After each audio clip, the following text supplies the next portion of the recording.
ये काफी लोगों ने देखा होगा कि आजकल एक नया पैकेजिंग, अगर आप अमेजन, फ्लिपकार्ट ये सब में अगर कुछ ऑर्डर करते होंगे तो आपको ऐसे एक पैकेजिंग में आता होगा, जो प्लास्टिक वो लोग आजकल यूज नहीं कर रहे हैं। जो पहले कार्डबोर्ड होता था जो हम लोग डिस्कार्ड कर देते हैं, वही कार्डबोर्ड उन लोगों ने बस री अपसाइक्लिंग करके उसको एक अलग फॉर्म में रीपर्पस करके उसको एक इनको वेस्ट से जाने से, लैंडफिल्स में जाने से उनको बचा के उसको फिर इकोनॉमी में उसको रखा है। This is the example of circular economy, how we can repurpose the things, instead of considering them as a waste, we can repurpose them and make them, convert them to wealth। एक और आप देख सकते हैं जिसमें plastic की मदद से ईट बनाया जाता है, ईट बनाया जा रहा है।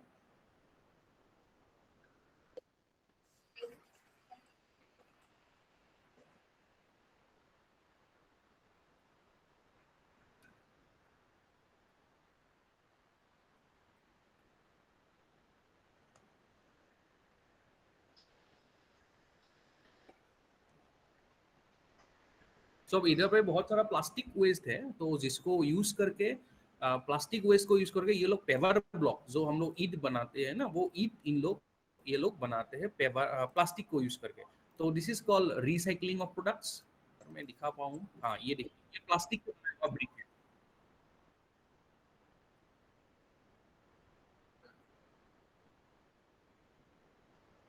ये बताया गया कि एनवायरमेंटली भी सेफ है, फायर भी ये नहीं पकड़ता है, तो ये काफ़ी सेफ भी है। तो और प्लास्टिक को भी ये रिसाइकल करके बनाते हैं, तो कार्बन फुटप्रिंट भी काफ़ी कम है।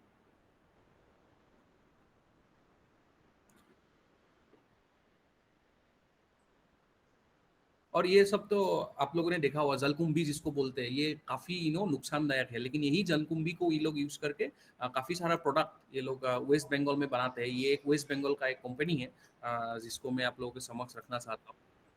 ये सब पूरा जलकुंभी को ही ये लोगों ने यूज करके इसको बनाया है।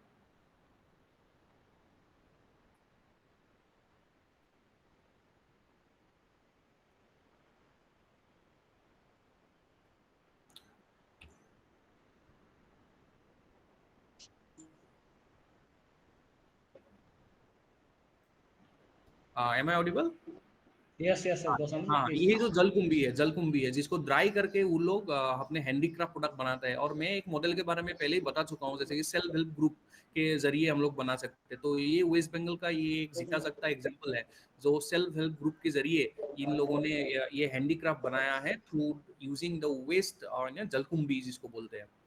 उसके बाद एक शार्क टैंक का जो एक एपिसोड है, आप लोग सभी ने आई थिंक देखा होगा, जिसका था एक वाकाउ फूड्स, जो जैकफ्रूट हमारा इंडिया में whole I think 70% of the jackfruit got wasted. तो इंस्टीड ऑफ वेस्टिंग देम, वो जैकफ्रूट को वो उसने यूज किया, और यूज करके वही जैकफ्रूट को उसको रीपर्पस किया एक वीगन मीट के जरिए, एक ऑल्टरनेटिव मीट जो वेज खाते हैं। हमारे नॉर्थ इंडिया में काफी सारे लोग मोस्टली वेजिटेरियन है, लेकिन उनको मीट का फ्लेवर कैसे दे सकते हैं, तो उनको उसने एक सोचा, खाली और खाली भंडार रखेंगे या मार डाल जो देंगे कटल है, जो वेस्ट होता है, वही वेस्ट को है यूज करके उसको वीगन प्रोडक्ट बनाया है। बढ़िया लोग। चलो नमस्कार। Okay, am I audible, I guess? Yes yes Gautam. Okay, so last, this is the story of from my land Bihar of के Assam। ज्यादा कहाँ का बालक ज्यादा होगा, बिहार का होगी ना।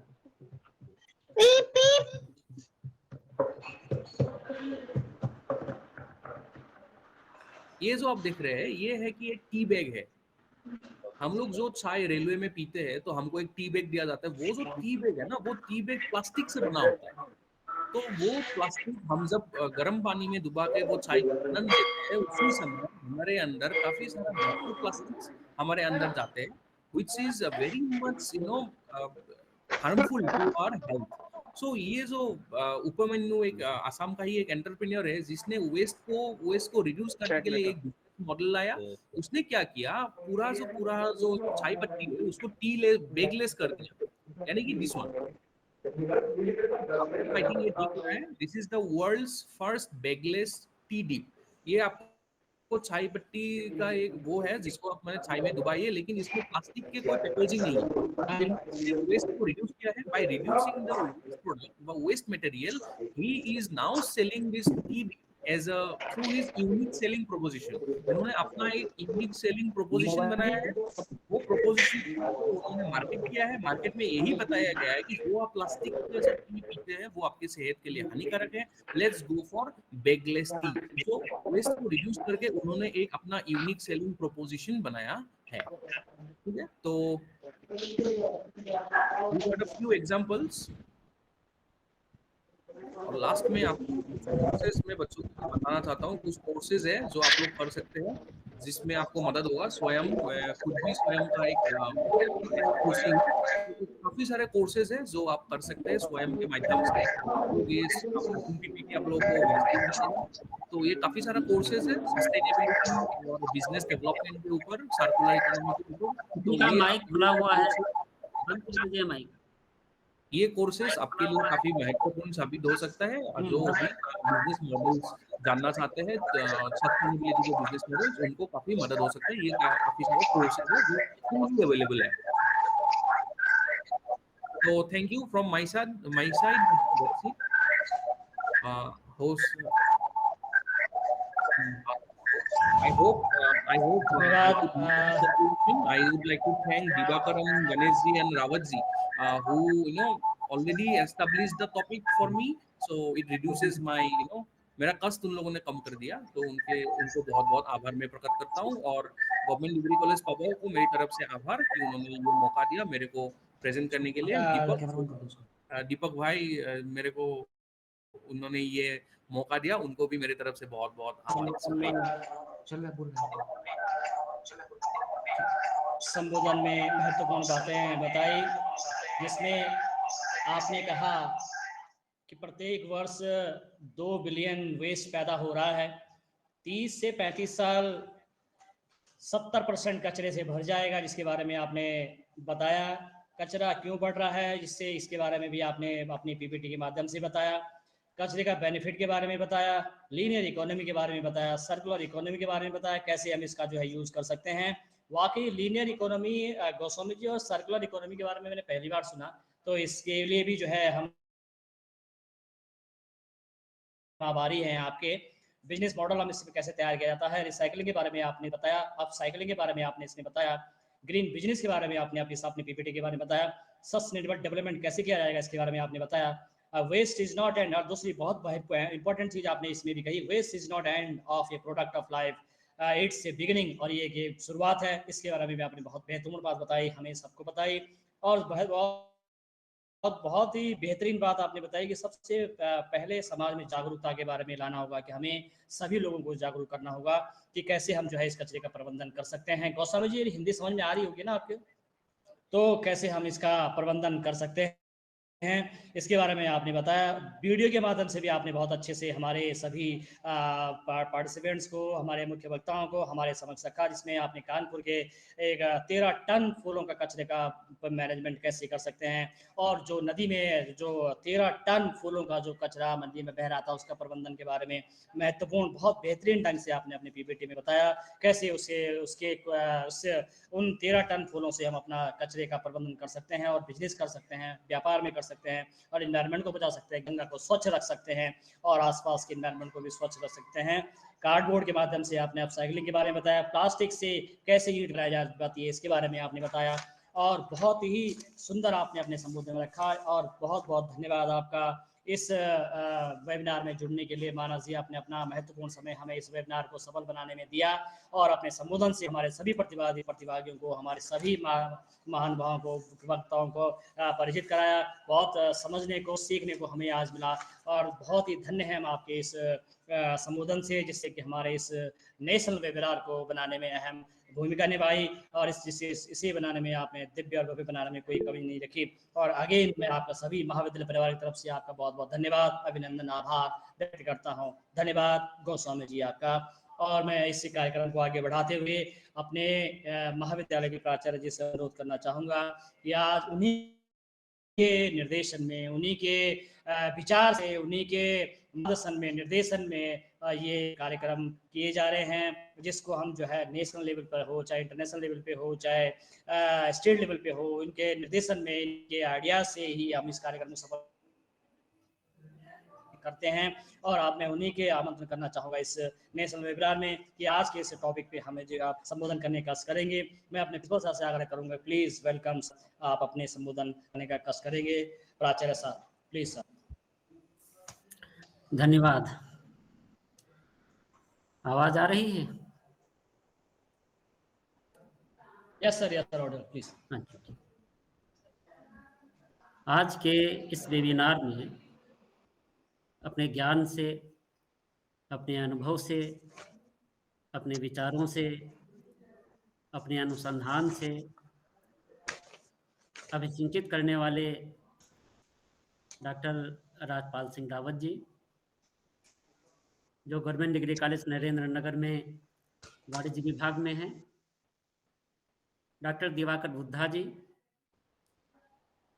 जो राजकीय महाविद्यालय कणु घाटी कोटद्वार में हैं, मिस्टर मानस प्रतिम गोस्वामी जी, जो सुदूर असम में कार्यरत हैं। इस वेबिनार के संयोजक आयोजक सचिव डॉक्टर गणेश जी, सह आयोजक डॉक्टर दीपक जी, वेबिनार को सफल बनाने में पूरा योगदान देने वाले IQAC के nodal doctor Saurabh ji, doctor Mukesh ji, doctor Sunita ji, doctor Rajni बाला जी, डॉक्टर सरिता एवं अन्य सभी हमारे महाविद्यालय के साथीगण। और मैं देख रहा था कि इस वेबिनार में ऑनलाइन माध्यम से बहुत दूर दूर से कई महाविद्यालयों के विद्वज्जन जुड़े हुए हैं। सभी लोगों का मैं स्वागत करता हूं और अभिवादन करता हूं। अभिनंदन इसलिए करता हूं कि जो विषय आज का चुना गया है, अपशिष्ट से संपत्ति, रिसाइकलिंग और अपसाइकलिंग के मॉडल, तो जितने मॉडल हो सकते हैं उन सभी मॉडलों पर बड़ी गंभीरता पूर्वक इसमें विचार किया गया है। जितनी संभावनाएं हो सकती थीं उन सभी संभावनाओं को हमारे सभी विद्वज्जनों ने अपने विचारों को साझा किया है। हमें आशा नहीं थी, उम्मीद नहीं थी कि इतने सारे मॉडल इस वेबिनार में इतने कम समय में प्रस्तुत किए जाएंगे। अपशिष्ट से संपत्ति का अर्थ है एक तरह से कचरे को एक संसाधन के रूप में देखना, जिसमें हम ऊर्जा का उत्पादन कर सकते हैं, खाद बना सकते हैं, या अन्य बहुत से मूल्यवान जो पदार्थ हैं उनको बनाना संभव होता है। और भारत सरकार का और जो राज्य सरकारें हैं उनका भी मिशन रहा है अपशिष्ट से ऊर्जा को बनाना, इस तरह के कार्यक्रमों को संचालित करना। और सबसे बड़ी बात है अपशिष्ट के प्रबंधन को बढ़ावा देना, क्योंकि अपशिष्ट तो होगा, कचरा तो होगा। जैसे जैसे हम अपने को और अधिक सभ्य कहते चले जा रहे हैं, वैसे वैसे जो प्रोडक्ट्स हमारे सामने आ रहे हैं, जिनका हम प्रयोग कर रहे हैं, उनसे अपशिष्ट तो होता ही है। इससे हम बच नहीं सकते हैं। समस्या हमारे सामने ये है कि उसका हम प्रबंधन कैसे करें, उसका मैनेजमेंट कैसे करें। मैनेजमेंट की बहुत बड़ी समस्या है। जो अपशिष्ट हैं उनके प्रबंधन की बात आज से नहीं हो रही है, बहुत पहले से हो रही है। हमको अपना बचपन याद आता है कि लगभग आज से आप समझ लीजिए कि 40-45 वर्ष पहले हमारे घर पर गोबर गैस संयंत्र स्थापित किया गया। आज की बात नहीं, 40-45 साल पुरानी बात है। इस तरह से 2 टैंक बनाए गए थे। आप लोगों के विचार सुनते सुनते हम अपने बचपन की दुनिया में चले गए। कि एक जो टैंक होता था उसमें गोबर डाला जाता था, दूसरे से वो निकलता था, उसके बाद में उसकी जो ऊर्जा होती थी संरक्षित की जाती थी। तो उससे उस समय केवल सोलर लैंप जलाए जाते थे।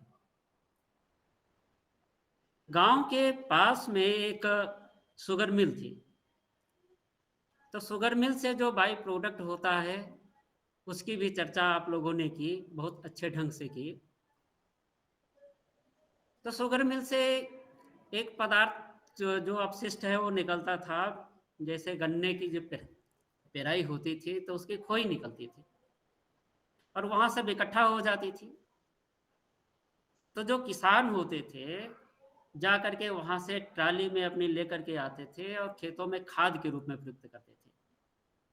हमारे घरों का जो कूड़ा कचरा होता था उसको गांव के बाहर एक गड्ढा खोदा जाता था, वहां पर रखा जाता था और उसके बाद में धीरे धीरे 3-4 महीने में सड़ करके वह कंपोस्ट खाद के रूप में बदल जाती थी। तो पहले जो अपशिष्ट होते थे वो अपशिष्टों में प्लास्टिक टाइप की चीजें नहीं होती थी। आज हमारे सामने समस्या आ गई है, चुनौती आ गई है कि हम उस अपशिष्टों का प्रयोग किस तरह से करें कि जैसे अभी बताया जा रहा था कि नालियां चौक हो जाती हैं, बरसात में बहुत बड़ी समस्या हो जाती है, जो बड़े बड़े शहर होते हैं वो शहर तालाबों में परिवर्तित हो जाते हैं, इत्यादि इत्यादि। तो इस पर चिंतन किया जाना चाहिए। और अच्छी बात यह है कि आज के जो हमारे विद्वद्गण रहे हैं उन्होंने अपने उद्बोधन में इन सब सारी चीज़ों को समेटा है कि किस तरह से हम उसका मैनेजमेंट करें और उसको एक उद्योग के रूप में परिवर्तित कर सकें। जो हमारा प्राचीन भारत है उस प्राचीन भारत में भी अपशिष्ट को संपत्ति के रूप में देखा जाता था। खासकर जो जैविक अपशिष्ट हैं उनको खाद के रूप में प्रयोग किया जाता था, जिसकी चर्चा आप लोगों ने की। कृषि में सुधार होता था। उद्यम की महत्ता के विषय में आज से बहुत पहले लगभग 485 से 540 के आसपास एक संस्कृत का कवि हुआ है भर्तृहरि। उसने नीति शतक लिखा, वैराग्य शतक लिखा, श्रृंगार शतक लिखा, व्याकरण के ग्रंथ लिखे। उसमें उसने उद्यम की महत्ता बताई है। वो कहता है कि उद्यमेन ही सिद्ध्यन्ति कार्याणि न मनोरथैः न सुप्तस्य सिंहस्य प्रविशन्ति मुखे मृगा। उद्यम से ही कार्य की सिद्धि होती है, मनोरथ से नहीं। मन में कल्पनाएं और कामनाएं तो लोगों की जगती रहती हैं, बहुत सारी कल्पनाएं होती हैं। आह कल्पना का सुंदर यह जगत मधुर कितना होता, हम ऐसे हो जाते, वैसे हो जाते, वैसे हो जाते।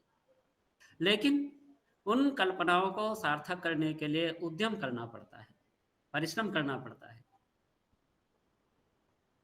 इतना ही नहीं, वो कहता है कि उद्योगिनम पुरुष सिंह मुपैति लक्ष्मी देवेन देवमति का पुरुषा वदंती देवम निहत्य कुरु पौरुषमात्म शक्तिया यत्ने कृते यदन सिद्ध्यंति कोवत्र दोषा। आज हम कोई उद्यम डालते हैं, परिश्रम करते हैं, कोई लक्ष्य लेते हैं, तो जब सोचते हैं उस समय बहुत जोश होता है, बहुत उत्साह होता है, काम को प्रारंभ करते हैं और उसके बाद धीरे धीरे करके योजना के अनुकूल यदि हम काम नहीं कर पाते हैं तो वह काम अपनी परिणति की तरफ नहीं जाता है, उसमें कुछ ना कुछ कमियां हो जाती हैं और हम दोष देने लगते हैं। या तो भाग्य को दोष देने लगते हैं या तो कहने लगते हैं कि हमने प्रयास तो पूरा किया है लेकिन काम हो नहीं पाया है। आज का जो वेबिनार रहा है उसमें जो विचार आए हैं वो बहुत प्रेरणादायी हैं। मुझे ऐसा लगता है कि जो श्रोता हैं और वो कुछ काम करना चाहते होंगे अपशिष्टों से, तो जो काम करेंगे वो बीच में नहीं छोड़ेंगे, वो अपना उत्साह बनाए रखेंगे। ऐसे प्रेरक विचार रहे हैं। कहा भी गया है हमारी जो श्रृंखला है वह श्रृंखला ज्ञान विज्ञान की अनवरत चलती रहती है। महाविद्यालय के जो प्राध्यापक गण हैं वे अपने अपने विभागों से जो अनुकूल विषय होते हैं आज के जीवन के उन पर वेबिनार करते रहते हैं, सेमिनार करते रहते हैं। एक श्लोक है कि प्रारभते न खलु विघ्न भयेन नीचैः, प्रारभ्य विघ्न विहिता विरमन्ति मध्या, विघ्नैः पुनः पुनरपि प्रतिहन्यमाना, प्रारभ्य उत्तम जना न परित्यजन्ति। एक उद्यम के लिए, कोई भी कार्य करने के लिए यह जो श्लोक है वह मूल मंत्र है। कुछ लोग ऐसे होते हैं कि हम जब काम करेंगे उसमें बहुत सारी अड़चनें आएंगी, बहुत सारी दिक्कतें आएंगी, बहुत सारी समस्याएं आएंगी, इस डर से अपने काम को शुरू ही नहीं करते।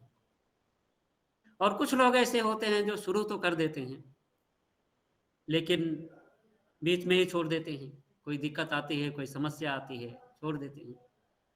लेकिन जो धीर पुरुष होते हैं, धैर्यवान लोग होते हैं, वे किसी कार्य को प्रारंभ करते हैं तो जब तक उसमें सिद्धि नहीं प्राप्त कर लेते हैं, जब तक उसमें सफलता नहीं प्राप्त कर लेते हैं, तब तक वे प्रयास करते रहते हैं। आप लोगों ने जो मॉडल प्रस्तुत किए हैं, उस मॉडल पर काम करने के लिए जो उत्साह होना चाहिए, जो काम करने का संयम होना चाहिए, उस संयम को, उस उत्साह की बात को भी बीच बीच में प्रदर्शित करते रहे हैं, द्योतित करते रहे हैं, जो हमारे प्रतिभागियों के लिए बहुत ही मूल्यवान साबित होगा, ऐसा मुझे लगता है। मुझे जो मूल विषय है इस पर बहुत कुछ बोलना नहीं है, क्योंकि इस पर तो आप लोगों ने, विद्वानों ने अपने विचारों को प्रस्तुत किया है, बहुत अच्छी तरह से किया है। हाँ, हम ये अवश्य चाहेंगे कि इसमें किसी एक मॉडल को लेकर के आप लोग चर्चा करें, आप लोग विचार विमर्श करें, कोई योजना बनाएं और उसको किसी वेबिनार के माध्यम से एक एक विषय को लेकर के यदि प्रस्तुत किया जाए 2-3 घंटे में, तो उससे संबंधित जो लोग उद्योग करना चाहते होंगे उनको एक आइडिया मिलेगी कि हम जो कच्चा माल है, कचरा है, वह कैसे एकत्रित कर सकते हैं, कहाँ से एकत्रित कर सकते हैं, और जो संसाधन उसके लिए चाहिए, मशीनें चाहिए, उसको हम कैसे स्थापित कर सकते हैं, उसकी टेक्नोलॉजी हम कहाँ से ले सकते हैं, उसका हम ज्ञान कहाँ से ले सकते हैं। तो यदि एक एक विषय पर, एक एक टॉपिक पर हमारी वेबिनार्स होगी तो हमको ऐसा लगता है कि और अधिक जो प्रतिभागी हैं वह लाभान्वित होंगे। देखिए, हमारा उद्देश्य यह नहीं है कि जितने लोग जुड़े हुए हैं वो कोई ना कोई उद्यम डाल लेंगे और कल से ही एक बहुत बड़े उद्योगपति हो जाएंगे। एक जो काम करने के लिए लोग सोचते हैं कि 2 दिन में ही कोई ना कोई उद्यम डाल देते हैं, और कुछ लोग ऐसे होते हैं कि योजना बनाने में वर्षों लगा देते हैं और योजना बनाते रहते हैं और 2-4 साल तक काम ही नहीं स्टार्ट कर पाते हैं। ये दोनों लोग जहाँ तक मैं समझता हूँ उपयुक्त नहीं होते हैं। तो जो हमारी इस तरह की ज्ञानवर्धक वेबिनार हो रही हैं, होंगी, तो उसे बहुत सारे लोग लाभान्वित होंगे और मैं ऐसी आशा करता हूँ, ऐसी अपेक्षा रखता हूँ आप विद्वज्जनों से कि आप हमारी इस बात को ध्यान में रखेंगे और अपने प्रस्तावों, अपने विचारों को इस मंच से साझा करेंगे।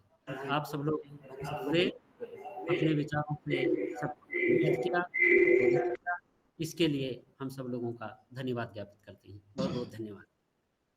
धन्यवाद सर, आपने अपने संबोधन में महत्वपूर्ण बातें हमें बताई।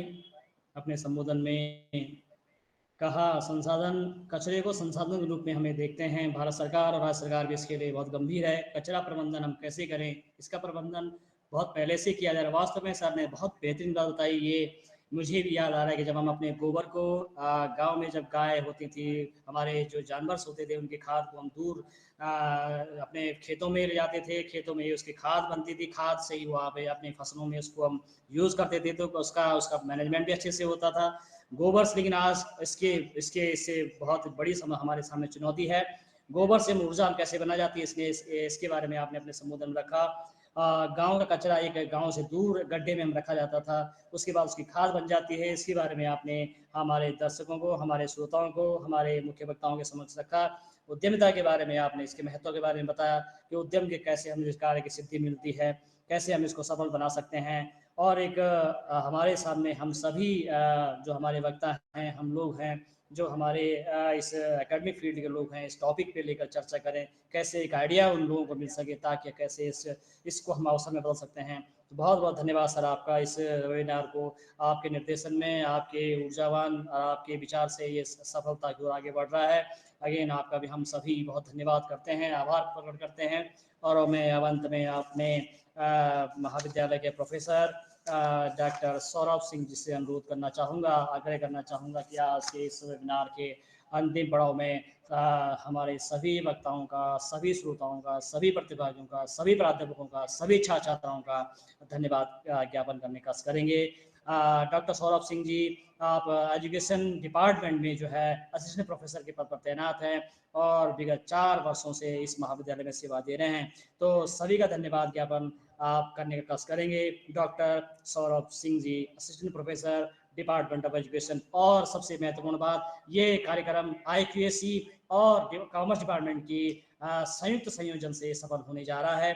तो IQAC के आप नोडल भी हैं, तो आपको हमने छोटी जिम्मेदारी दी है कि आप एक नोडल और IQAC के से और हमारे महाविद्यालय से सभी का धन्यवाद ज्ञापन करेंगे। डॉक्टर सौरभ सिंह जी को आमंत्रित करना चाहूँगा। Please welcome doctor Saurabh Singh sir, please.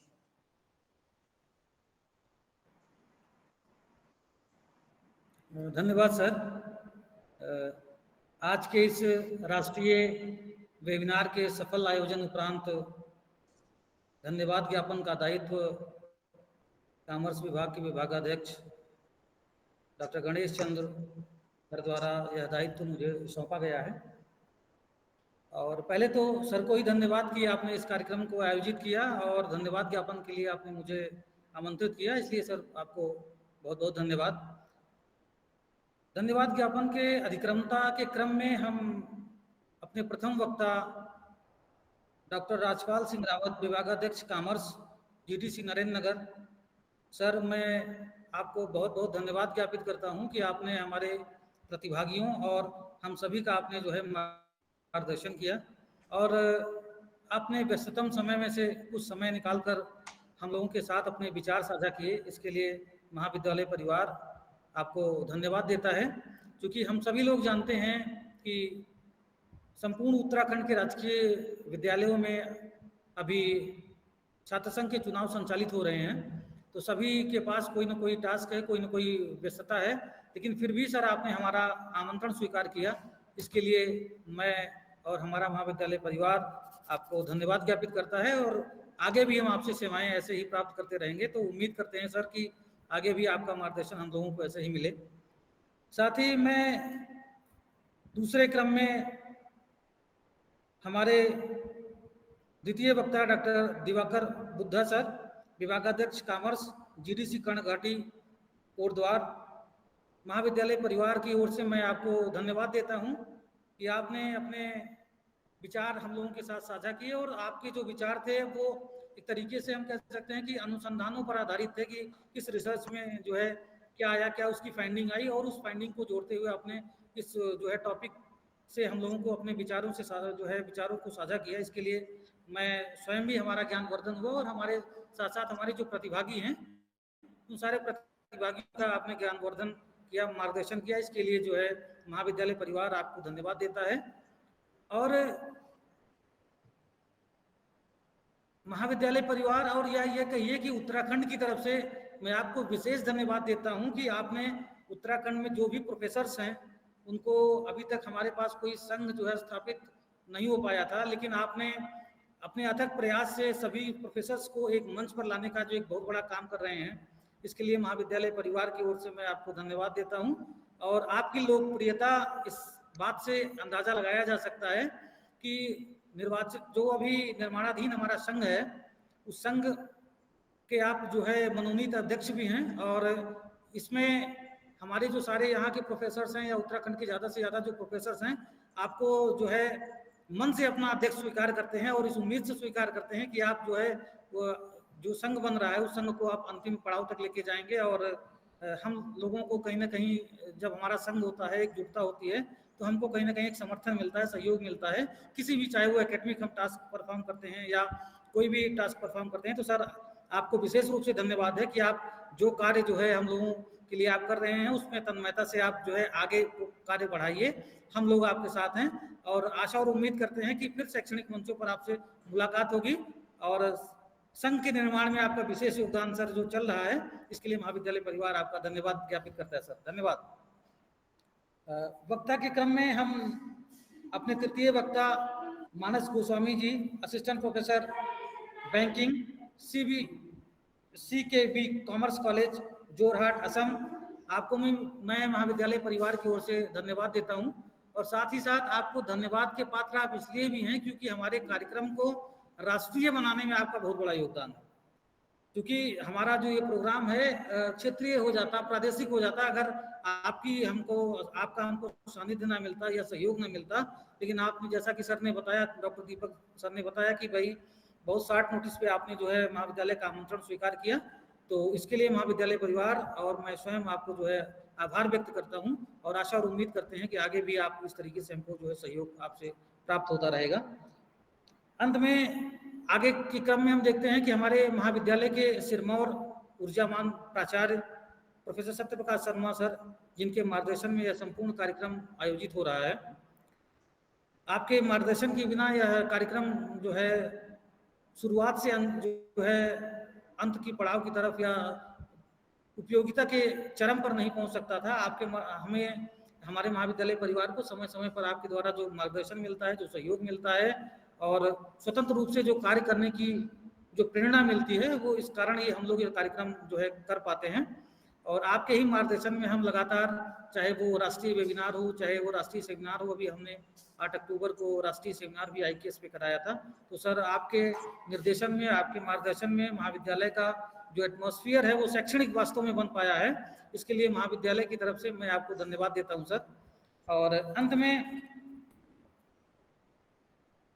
इस वेबिनार के आयोजक सचिव डॉक्टर गणेश चंद्र सर, विभागाध्यक्ष कॉमर्स एवं सेमिनार के सहायक सचिव डॉक्टर दीपक कुमार सर, आपके ही सहयोग से, आपके ही प्रयास से ही ये कार्यक्रम आयोजन भी हुआ है और सफलता की ओर भी चल रहा है।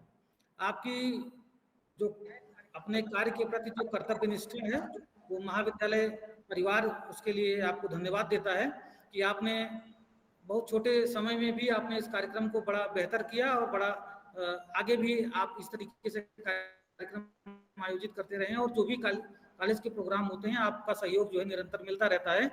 तो आयोजक सचिव और सचिव सर, मैं आपको धन्यवाद देता हूं कि आपने इस कार्यक्रम को प्रारंभ से लेकर अंत तक बड़ा बेहतर बनाया।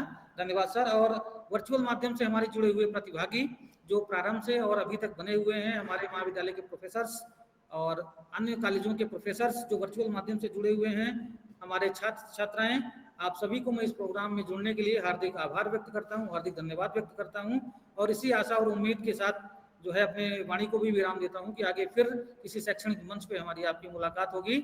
आशा करेंगे हम और जो कार्यक्रम होगा हम और बेहतर करेंगे और आगे भी हमारे अभी कार्यक्रम 14 अक्टूबर को संस्कृत विभाग द्वारा आयोजित किया जा रहा है। और अभी जैसा कि सेमिनार के आयोजक सचिव के द्वारा हम लोगों को ज्ञात हुआ है कि आपके ग्रुप जो बना हुआ है उस ग्रुप पे फीडबैक लिंक जाएगा, तो कृपया आप जो है उस पे फीडबैक लिंक पे अपना जो है फीडबैक दीजिएगा जिससे इस प्रोग्राम की सार्थकता को हम जांच सकें और साथ ही साथ जो हमारे प्रतिभागी जुड़े हुए हैं हम उनको सर्टिफिकेट भी आसानी से उपलब्ध करा सकें। धन्यवाद सर।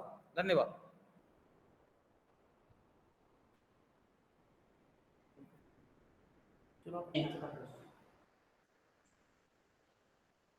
हेलो,